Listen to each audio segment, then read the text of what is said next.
Gumawa na lang kayo na kay Manira dahil yung tao gumagawa sa pagtulong, hindi siya nang marakot. Nung nabaltaan ko tatakbo yan talaga sabi ko boboto ko. Kasi po hindi po siya kurako, sarinong bolsya talaga binibigay. Ayoko na lang luma. Puro pangako, wala naman nagagawa. Talagang kasama sa politika yung manira. Pero ang importante, nasa post yung ginagawa. Nararamdaman ko. Nararamdaman ko mananalo siya din. Gusto ko siya talaga. Ipangangampanya ko pa siya.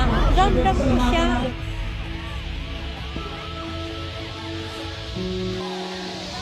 Malakas na! Sigurado makakatulong! Gumawa na lang kayo na kay Manira dahil yung tao gumagawa sa pagtulong, hindi siya nang marakot. Kaya hindi na maayos ang buhay ng Maynila dahil sa mga ganyan sila. Dating magkakasama, magsisiraan. Diba? Sana huwag na, kama na. Kawawa na ang mamamayan, di ba? Bago naman.